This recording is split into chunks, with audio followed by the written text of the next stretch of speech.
Hi, we're looking at a Ruger. How you doing? Joe here. And in today's video, we're taking a look at an interesting gun that I don't believe I've ever looked at before. This one is on loan from my buddy Alex. You may know him from the Resident Evil gun series, where he let me borrow all of his Resident Evil inspired firearms, and I did some videos on those, as well as the HK-VP70, which was also really cool. He got this as his new daily carry. You saw from the title what it is. It's the Lite 380. And he said, hey man, do you want to check it out? And I was like, sure, I could use some content. And if you want to let me borrow your gun, that is awesome. So he did that, and I appreciate that. Thank you very much, Alex. And today we're going to take a look at it. Before we dive into this, don't forget to get like, subscribe, all that fun stuff. I do long form videos like the one you're watching now, where we do like a customer-based look at a firearm. First time for me, first time for you. But I also do shorts where I'm a little bit silly Billy.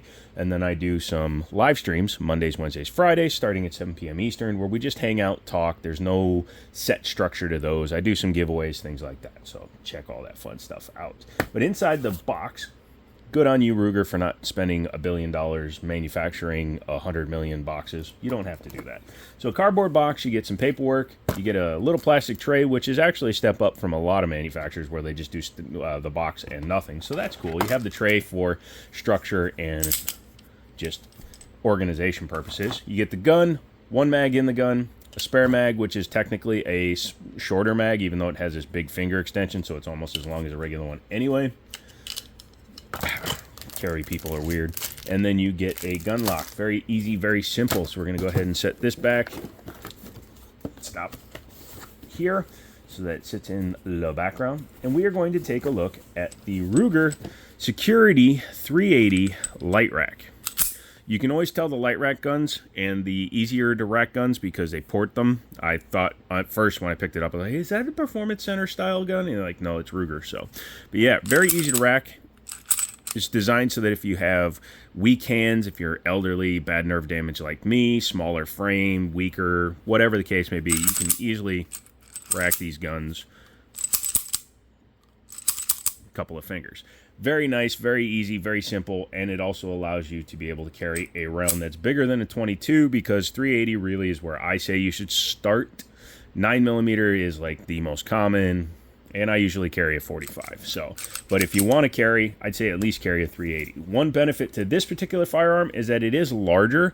So they were able to make it lighter by making it larger, if that makes any sense. Because they spread out the mass, they were able to use a lighter alloy or a lighter steel to make the slide, and it also gives you more room to grip it. So it doesn't make sense, but it does make sense if you try not to think about it too hard. Comes with a 15 round and a 13 round magazine. With the mag in there, you get the full extension. This reminds me of the SR series, the SR9, SR40, where you had a compact grip and then you just had extensions that gave you a full size grip. When the grip is fully on there, I can actually grab it nice. That is good. Has a trigger safety and an external manual safety. And I like the fact that it's double stacked. That's nice. Has a pick rail in the front for lights, lasers, bazookas. And I believe there are some models that are available with optics cuts, but this particular one has a fiber optic front, as you can see, very visible, and a blacked out serrated rear, which again, I approve of because it's my preferred sighting setup. Flat front on the rear sight so that you can rack it off of, you know, your fingers if you gotta, because that's how light it is, or your belt or something else if you're one-handed. For a comparison, this is the Gerson MC14 BDA. So this is a double stack 380 like this, but it's modeled after the Browning BDA style. So it's a more traditional style gun, and they're roughly the same size, same overall grip length, same overall width. But this is much lighter than this because this has even with the aluminum frame, this weighs about 7 ounces more than this, and 7 ounce in a carry gun does add up. However, your preference will vary, but for the lighter abilitied people, bad handage, words not flowing good, you're going to want the Lite Rack over this guy. But they both should handle recoil reasonably well because these are larger guns. You can see how big they actually are. I'm 6'4", and yeah, pretty big guns. This one is single action only, has a hammer in it. You can see that it's got an exposed slit back there so you can see the hammer functioning. Has a slide lock on one side only. It does lock open on last round, which is magazine, not the gun. However, it does also have the ability to manually lock it open. It's not that easy to hit, but it's also shrouded a little bit, again, because this is a carry-style gun. The porting on the sides of the slide do not match anything on the barrel. Obviously, there'd be no reason to side port a barrel, but it does look cool and adds a little bit of lightning to it. This material they took off, number one, allows you to rack it from the front, but it also looks cool, too. Has a slightly recessed barrel, which is interesting, but you can always still push it out of battery because of the end sticks out farther than the body. Has an open recoil plug. That's kind of cool. Yeah, pretty interesting. Let's see. Front and rear slide serrations. The front ones are pretty useless. If you're going to rack from the front, just pinch over and grab these guys because that's much easier to grab, or lobster grab it. Rears are very easy to grab. Overhand from the rear, whatever you want to do there. The safety is backwards from, say, this one. So this is the Browning. Uses a 1911, front, up, and down. The Ruger, the Security 9, Security 380, they're all backwards.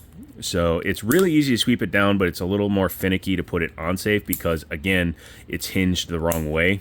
Not the wrong way, but the wrong way. So it allows you to sweep it off really easy, which I guess is a good thing because you don't want to... well, actually, that's stupid. You should be able to engage it just as simply. What if you're a one-handed person? This whole thing is designed so it'd be one-hand friendly, and then they make the safety. I guess if you push up with the back of your knuckle, but again, that's a little awkward. The trigger safety works in conjunction with the external safety, so if you decide to run it without that, you at least have that. So if you don't get a good grip on the trigger, if you don't depress the center of the trigger, it does not fire. Magazine release in the traditional location, and the mags are drop free. It looks like the mag release is reversible, but it also looks like it uses a roll pin. Either that or that's just some kind of thing on the thing. But yeah, I would not personally swap it over. If I'm going to run it lefty, I just would use the finger, and it will drop the mags. Texturing is decent. It's that micro stippling that everybody does nowadays. It gives you a good stippling pattern without being overly aggressive, but you're not going to accidentally lose the gun. I like that it's on the front and the rear too. Same style as stippling. A lot of guns will do this, or a lot of manufacturers will do cheapen out and just do this kind of serration. This is actually better than the vertical serrations because at least this holds when you're getting recoil. Good for you, security systems. Looks to be a chassis system. It's a 2-pin, but it is a chassis system because, as you can see, the serial number is recessed in. It's actually on the fire control group, so that's cool. It's not a chassis system like a 320 or an Echelon or a APX, but hey, at least it's easily enough removable. It's more like a 365. Yeah, pretty damn nice, actually. Let's talk about the trigger real quick. Check to make sure it's empty. So you have some take-up. They all do. And being hammer fired, I believe that it's a little bit better feeling. But yeah, so take up, wall, break. It's about 5 pounds. I don't know if people will like that as much. It is a carry gun, so you don't want a 3-pound trigger unless you're carrying a 1911. But yeah, the reset pulls it right back to the wall and then breaks. Not bad, actually. Has a little piece of plastic in there that stops the trigger once it fires. It keeps it from coming all the way back. That way you don't overextend the levers and bars internally. Yeah, pretty nice trigger.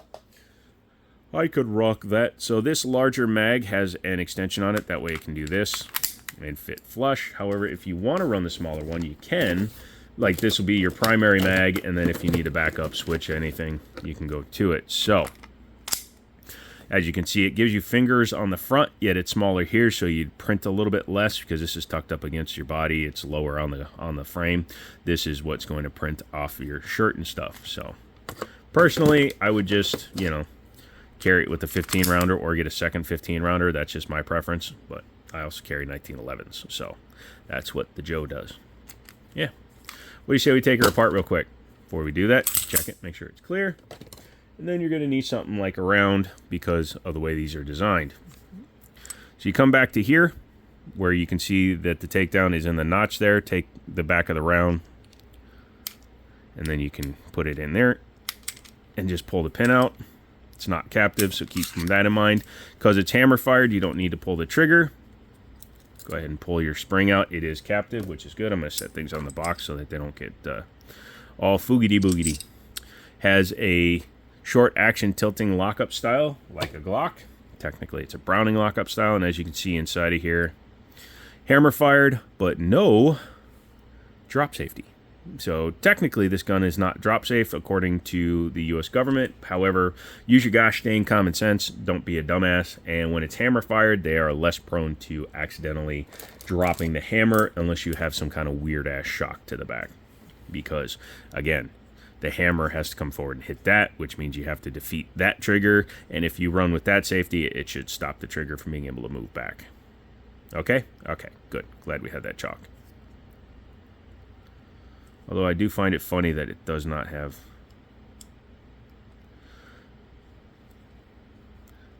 so it does have that. If it's not all the way back in battery, that won't be down. Because it slides up into there, or it won't be up. So that might actually be their version of a drop safety. So it's a trigger bar safety, not a drop safety. Firing pin block. So unless the gun is fully in battery, this won't come up. Yeah, you can see... So I'm holding it down with my finger, and it won't allow the gun to go. But if I do that, yeah. So that is your drop safety. Excuse me. Pardon me. That's why I like to learn things with you kids. And yes, I know I just dropped it on... Owie! The gun. But I'm allowed to do that because I'm a grown-ass man, and I'm only doing it once. Don't repeatedly drop the hammer without the frame, or slide on the frame, because you can cause permanent damage, especially when you have something like a polymer gun, where it could cause damage to the polymers. You don't want to crack that. But again, I was just doing it for demonstration purposes. Reassembly is the opposite, and hopefully you made it through to me discovering that it was a drop safety before you put in the comments that I'm a dumbass. Because of the open guide rod on the end, you can definitely see that. I would probably say change this out. It's a plastic body. I would, or actually it's an aluminum body with plastic coating. I would see if there's a company that makes a guide rod that's actually like a titanium guide rod or something. Because, in my opinion, that would make the gun even better. Go ahead and bring the slide and frame back together. Like so. You're going to come back to the same hole. You can see when everything is lined up, you can see through it and push through it. And you'll remember here, you have your notches. Flat side down, round side up. Push in. And you are good to go. So outside of me being a Dumas, Edward Dumas, yeah, I actually kind of dig this thing. It's easy enough to work on. Easy, you can field strip it using a spent casing. And it might be a good gun for those of you like me who have some physical disabilities. So if you like this gun, let me know. If you use one of these guns, let me know. Put Dumas, D-U-M-A-S-S, in the comments so I know you watched this far. Come back for another video. I am giving away a blacksmith pistol safe as you're seeing this. Hopefully this video goes up before I give it away. If not, haha, you lost. And come back for another video. So I'm out of here. I got to go work on a car. Come back for another video. And as always, I'll talk to you later.